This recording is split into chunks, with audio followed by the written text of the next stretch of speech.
I've just received this mic in the mail from BOYA. It's the BOYA BY-VM600. Let's unbox it and try it.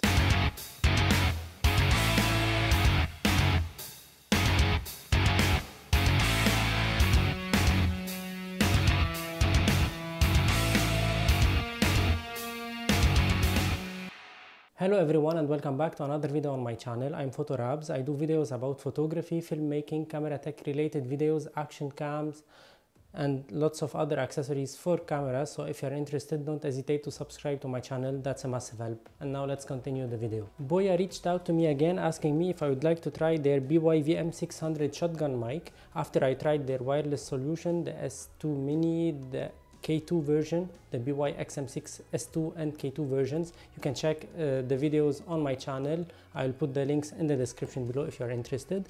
And to be honest, I love the Rode Video Mic Go2 that I have when I boom it in my home studio when I'm filming my YouTube videos, or when I'm using it outside to film some environmental shots. I use the Rode Video Mic Go2. Since I'm searching for the ideal solution for me for the audio quality, since I'm not an audio expert, I said why not trying this one, because it has a preamp built inside this one, so why not trying it. And in this video we're gonna discuss this microphone, whether it's a good solution or not.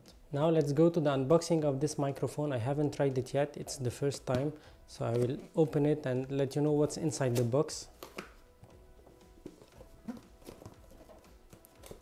First we have some paperwork, some manuals, the warranty from BOYA, and this notice how to install and use this microphone. We have some foams, and we have the microphone unit.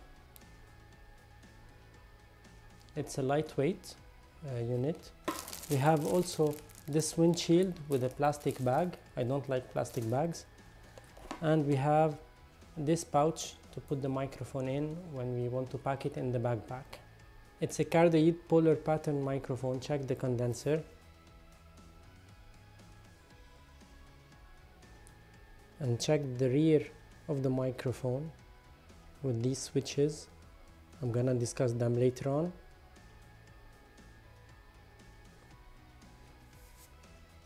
This microphone is really lightweight. It doesn't weigh anything because it's made mainly from plastic. It has the shock mount built in on the microphone,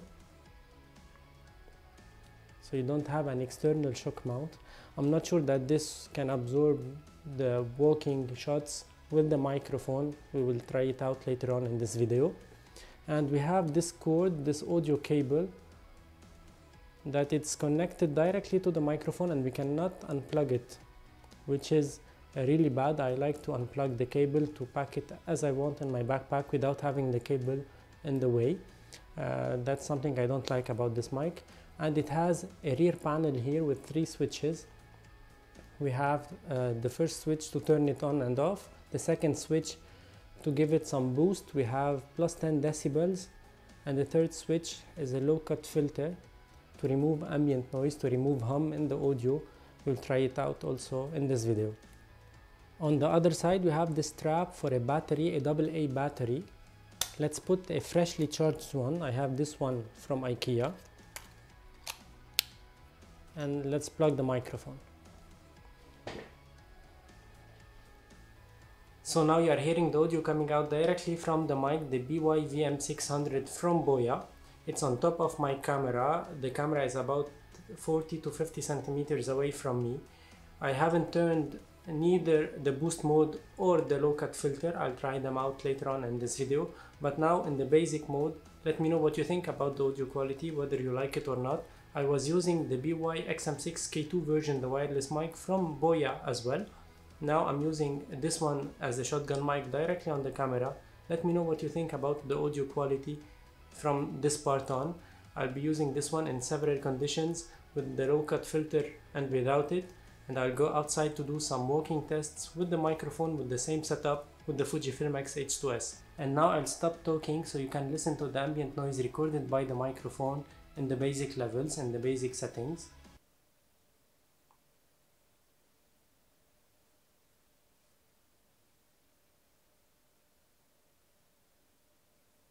Let's turn on the low cut filter and see whether it's better or not. And now you are listening to the audio coming out from the mic in the same setup the same settings, the Fujifilm X-H2S and the microphone on top of it at the same distance away from me, but we have the low cut filter turned on. Let me know what you think, if the audio quality is better with the low cut filter or without it. Let me know that in the comment section below. And again, I'll stop talking for a while so you can listen if the low cut filter can remove the ambient noise. I have the key light with its fan on the back side. I have my computer turned on and I'm in a room where I don't have some acoustic isolation. So let me know what you think in the comment section below.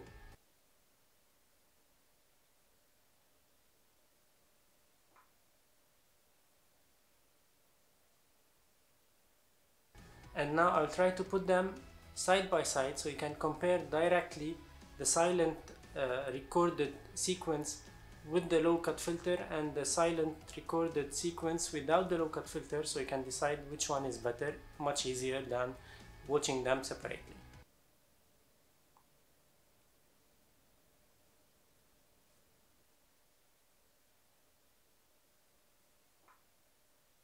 So let me know what you think in the comment section below, whether you prefer it with the low cut filter or without the low cut filter.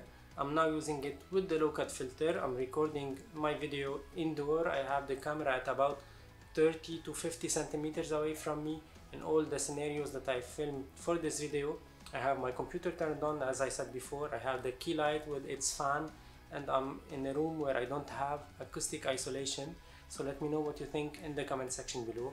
And since it's a shotgun mic, I'll take it outside for some walking shots to see whether it can be used in my vlogging situations with the X-H2S. Let's give it a try.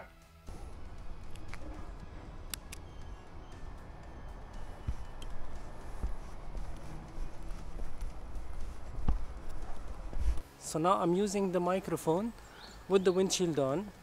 The low cut filter is off. I'm using the Fujifilm X-H2S to vlog this time. It's the first time I'm using this one. I'm used to the Sony ZV-10, which is much lighter. This one is really heavy comparing to the Sony ZV-10. I'm not used to it yet. I have the 30mm from Viltrox, the f1.4. I'm using it at f2.2 now. Let me know what you think in the comment section below. By the way, I'll be making some videos about the settings that I'm using for the Fujifilm X-H2S especially, so you can know which settings I use and how I can configure the settings on this camera. As I said in the beginning of this video, this microphone does not come with an external shock mount system. It has a built-in shock mount system in it.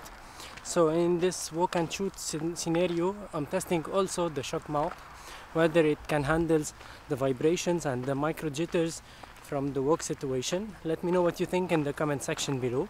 By the way, I'm using the switch pod, this one, that I'm preparing a dedicated video about it very soon on my channel. So if you're interested, don't hesitate to subscribe. That's a massive help. And now I'll turn on the low cut filter on this microphone to see whether it can remove some of the background noise.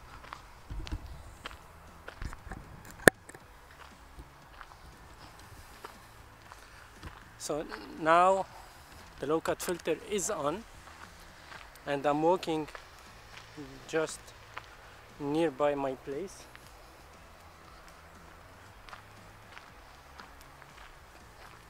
So this switch pod has lots of nice features.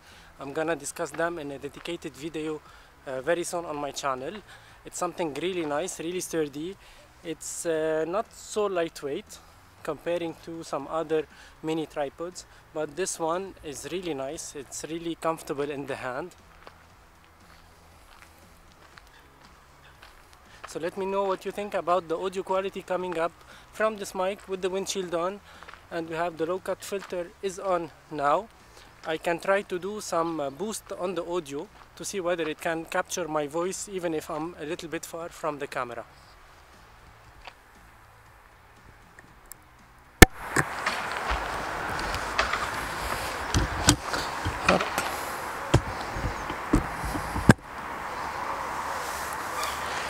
So now the boost mode is on. We have plus 10 decibels in the microphone. So let me know what you think, whether the audio quality is better or not. Now I'm maybe at about double or triple the distance between me and the camera comparing to the previous sequence. Let me know that in the comment section below. Now I switched off the boost mode because again I'm at about maybe 40 to 50 centimeters away from the camera and the microphone, maybe a little bit less. This mic is being sold at about 60 euros, half the price of the Rode Video Mic Go 2. But if you want to compare the Rode Video Mic Go 2 to this mic, let me know that in the comment section below. I can do that for you. We can compare it also to the Rode Video Micro, the first version, because I have the microphone as well at my place. So far this microphone is doing the job. It's not the very best quality, the very best build quality, because at this price range we cannot expect huge things. What I don't like about this mic is the plastic feel of it, even if it's a robust plastic. I don't like the fact that the audio cable cannot be unplugged, so when we pack it in the backpack the cable will be always in the way. I don't like this one. We cannot boom it unless we plug another cable, another audio cable to this audio cable, so we can boom this microphone. And we have to remember to get with us some charged batteries. I would love if it's rechargeable batteries with USB-C, for example, such as the situation in the BOYA wireless microphones. These are much better than having AA batteries in the backpack. That's it for today's video. I hope you enjoyed it. I hope you learned something new. Don't hesitate to let me know your comments and thoughts in the comment section below. That's really helpful for me. Don't hesitate to check the affiliate links as well. I have many affiliate links. You can check them out. You can get some discounts on some really good stuff. Check them out and let me know what you think. And I see you on another one. Have a nice day. Ciao.